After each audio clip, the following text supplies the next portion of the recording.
especially if you're a high performer, you're like, I'm not going to slow down. Why would I do that? So there's really two phases before you get there. So the first phase is if you are working right now with a lot of anxiety or overwhelm or everything feels urgent, there's fires every single day, and by the end of the day you're feeling exhausted, brain fog, wiped out, that's a really good sign you're working in a sympathetic fight or flight state, and you need to start bringing in more peace and calm now.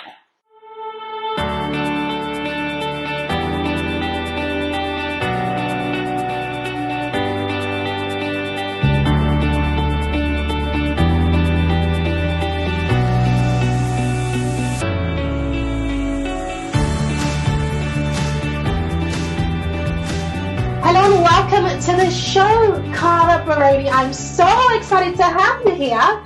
Thank you so much for joining me. I'm not going to butcher your intro because I think what you do is amazing. I want to give you the opportunity to share with our audience just a quick intro to introduce yourself before I dive into the questions for today. And I am so excited about this conversation because I think that your story is something that we as entrepreneurs can all relate to. So, take it away, Cara. Hi everyone, so lovely to meet you. My name is Cara or Cara. I used to live in London for a bit and I live in Australia now. So I think it's my classier alter ego. But yes, I'm so excited to be here, and I'm a nervous system business coach. And why I say that, I think I've coined that term, but I actually moved from business coach focusing on strategy and mindset to nervous system work. And so I really help high performers now. So those type A go-getters heal the hustle. So heal how we work, how we earn, and how we lead, because we've all adopted kind of to like this masculine go go go world, and as females, we don't have male hormones that reset every 24 hours, right? We are supposed to learn how to go flow more and be nurturers and caretakers. And after a whole load of chronic health issues and burnout, I had to learn how to work with my body and my energy. And I literally had to learn an entire different way to make money after I was benched for a really long time. So that's who I help now, and that's a little bit of my journey. I love it. So I want to take you back because that intro was loaded, right? I want to take you back to before you switched niches, before you became the nervous system business coach, which I absolutely love. Can you just walk us through, especially as, we do have men watching this, but we have majority of women watching this, and I think that we can all resonate with your story. So what are some of the things, what was business like before, and what led to burnout? Can you just talk about some of the things that happened that made you, feel burnt out? Yeah, so I'll probably take it all the way back to when I was living in San Francisco. So I was a consultant at LinkedIn, and I was working all the time. Not because we had to, but in me, I was a workaholic. And I was so driven by, the accolades and the pats on the back and climbing the corporate ladder. And frankly, I wanted to make people happy. I liked speaking on stages and doing all the things and feeling really like well accomplished and doing a good job. And that's not a bad thing until it gets to a point when you don't know how to rest. And at the time, I had no idea. Zero. I was in my 20s. I was just running around Silicon Valley, doing all like cool things. And then I moved to London. And that's when I actually started having chronic health issues. And at the time, I was juggling my 9 to 5. I became an online health coach because my health was getting so bad. So I was like, oh, I should do this health coach thing. Let me figure out my health. Well, from there, I was like, I'm not a health coach. I have business in me, business consulting. So I became a business coach. So I helped corporate women bring their skills online. I was helping hundreds of women at the time, from various countries bring their skills online, start and grow. And my health kept deteriorating worse and worse and worse. Like, I became allergic to lettuce, people, in London. When I was living in London, I was allergic to it got really bad before it got worse. Turns out I had mold poisoning from living there. Um, but it was years, yeah. It was some crazy stories I have for y'all. But yeah, so I didn't know what was wrong with me for many, many years. So my health was the straw that broke the camel's back. But if I really get honest with myself, that low grade stress, the people pleasing, the building a business all the time, it was that constant achieving, constantly being on, constantly working, and I felt fulfilled. And I was traveling to a new country every month. I was doing cool things on the outside, but inside I was like, wow, this is really hard. And deep down, I worry a lot. I have a lot of anxiety and I have a lot of fear. But I didn't present that way. Like I presented confident and serving and doing all the things. I thought it was right. Like we think it's normal to like inside feel anxiety, inside feel stress. So after many years of doing that and serving many clients, it became too much for my body, and it went completely the opposite end. So I was like, go, go, go, go, go, go, go, go, go, to nope, body not going to work anymore. Organs shut down, breathing slower, like all the things. Pandemic happened. I moved to Australia. I could barely get out of bed some days. And this is a true definition of burnout, right? Like you have apathy, you don't care about the things you used to care about. And really, in the mental health world, we label it as depression or mental health issue. And I want to share if you're listening to this and like, wow, I kind of feel like I'm on the edge of that burnout thing. It's actually your nervous system and your body saying, I'm really tired. So, long story short, I went through all these things and then I just tried to nurse myself back. And I learned I had to heal some of these deeper driving forces and learn a different way to do it, learn how to sell and market and launch in ways that like my body wanted, in ways that were like not stressful.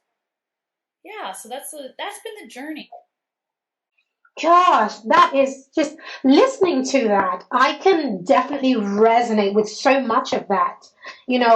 Perhaps not to its extremities, but as a busy woman myself and as a mom, absolutely, I have felt, certain things that you have shared. So, Cara, can you take us back? You did touch on this, but just to really highlight, what is burnout? What is your definition of burnout? Ooh, I've never done my own definition. So I think burnout is after living in a chronic or low grade stress.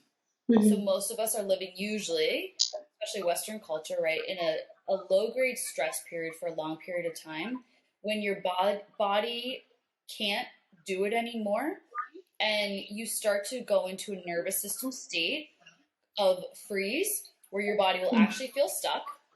And Mm. after that happens, your body will say, I have no more energy, and it goes into an immobilized state where things just start shutting down. Wow, that is scary. That is so scary to And hear. Just, when I pivoted, I want to say most entrepreneurs reached out to me and said, I have been there. And people yeah, didn't know I was laying in my bed, hormones weren't working, and my thyroid wasn't working, and I was sad. wow. Okay, follow-on question from that.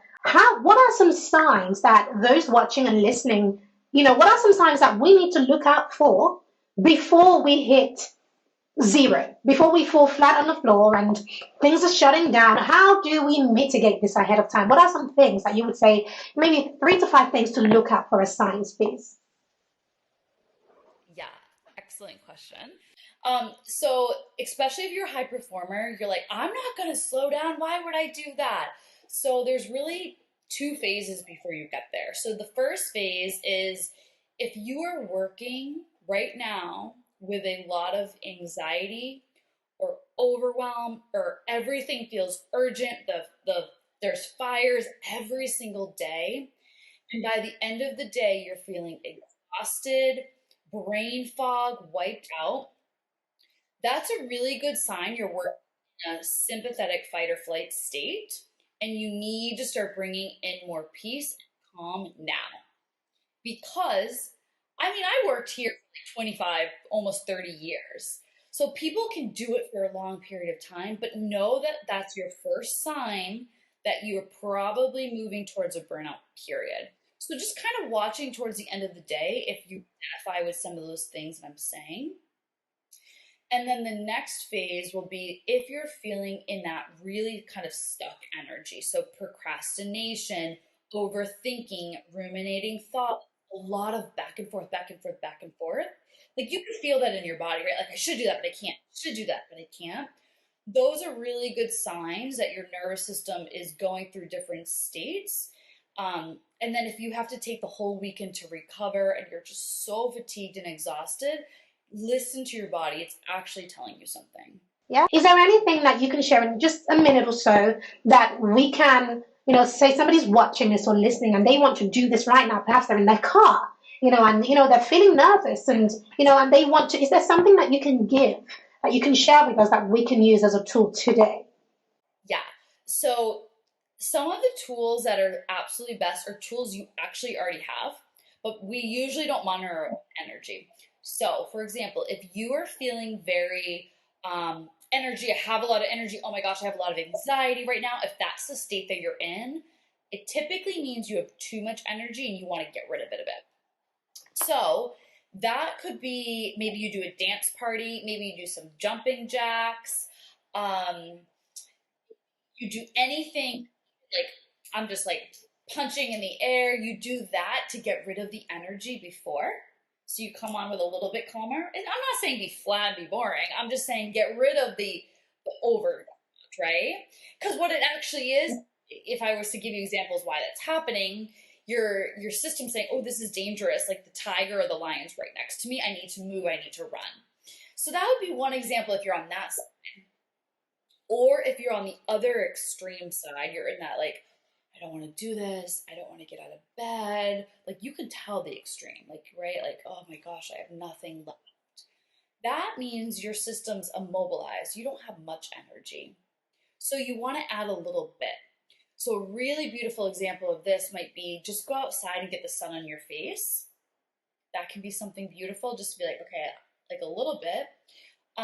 It might be swaying from left to right. Okay, I need to get a little energy now, right? So take a think about your own tools that you do. It might be like putting your hair up. It might be putting on some lipstick. Small energy movers for when you're feeling really down. Big energy movers for when you feel like you have too much energy. Thank you for that. So, as you know, we're on a podcast called Wake to Well. And I want to talk about or hear about the moment when obviously you were in one niche, you now move over to doing this amazing work. But what was the time when you realized that, wow, I'm actually waking up wealthier every day and I'm not burnt out? What is the story behind that? Yeah, I think for me, it had to be the rock bottom. It was like I was waking up wealthy and I realized it wasn't worth it if I didn't have my health. Oh, yes. So I went from one extreme to I don't care about this money if I don't feel like great in my body. And then the when I woke up to that was actually probably recently as I relaunched my signature program, as I was working with one-on-one clients, and I'm like, wow, the world needs this because how you make money matters so much more than just the money that you make. Brilliant. So we have come to the final part, which is our wild card moment, Cara. So, just to explain for yourself and for viewers what wildcard is. Wildcard is a series of questions. So I have 5 questions. Cara has no idea what these questions are, and they are questions that we have picked out from our community, etc. And the questions that I know that Cara, will have answers to. So, Cara, all you have to do is choose any number between 1 and 5, and I will ask you that question. Okay, let's go with two. Number 2. Okay, number 2 is aha. When it comes to creating your signature program, Cara, without getting burnt out, do you advise people to start creating a high ticket offer or a low ticket offer? Which one is best to start off with without feeling burnt out and overwhelmed? Oh, this is so good because I just relaunched my signature program and I'm a high ticket girl through and Yes. through because I would rather work with fewer clients, more in depth, especially because I burned down my Instagram of 16,000 followers. I started new, right? I had like 1,000 people I launched to. And I'm like, right, I probably don't have the audience for something where I'm going to sell $100 offer, for 100 people. So I'm going to sell something for 4 or 5K, help fewer people, and it's going to be such a win-win for everyone. Yeah, love that. I'm a high ticket girl too, so I love it. Brilliant. We have time for one more question. So we've had question two. Do you want to pick another number between one and five? 4. Number four. Aha. Number four is, Cara, what are your top tips for starting out as a coach? Ooh, Yeah. I feel like I just researched it. This is great. Yeah. Clarity who you're serving, Yes. confidence in your offer, and you won't have either of those. So it is then backing yourself no matter what. Every you things will come up and you will feel like an imposter at every level. I help people, from starting to 7 figures, you will always feel like an imposter. So how can you find evidence from your past when it was really hard, when you had no idea what you were doing, and pull from that experience, bring it forward? I call that like looking at your credibility markers, because you've done things in your past before that you had zero idea how to do and you made it work. So you're going to constantly be facing this evolution, and the faster you can fail and pull on your experience that you've made things work before, you will make it work again. This entrepreneurial world is all made up anyways, so make it work for you. Oh my God, that is the best. I love it. So clarity in who you serve, confidence in your offer, but most importantly is backing yourself no matter what. And I love what you said about credibility markers. And when you said that, I wrote down receipts, right? Show yourself the receipts because you have them. You've gathered these receipts from, your personal life, your other things that you have done. And one question that I often have people ask me is, Pam, I don't have testimonials for this specific offer, but I have testimonials in this area. Can I use it? I'm like, yes, of course you can. Because it's still you and you are still the same person, and you can leverage your experiences and your credibility from other walks of life into where you are right now. Thank you, Cara. I love that. Yeah, absolutely. So, if people want to find you, Cara, where is the best place for them to find you? Yes, I'm an Instagram girl through and through. So I'm at Heal the Hustle. So it's heal.the.hustle. And you can find me there. Come say hi. Yes, I love that. We will definitely post your link as well on Instagram. We really love your content over there. So, guys, you've heard it. Go ahead, find Cara, get hold of these tools, and really get to work so that we can not only create a business that is lucrative, but it has to also come at you on your own terms. You've got to be able to enjoy life and do business in a fun way that works for you. Cara, thank you so much. It has been a blast. I have learned so many new things actually, because we've been talking about other things beyond just the making money part, but these are the things that actually help you to make even more money. So thank you so much. It has been wonderful to have you. Thank you so much for having me. Thanks all.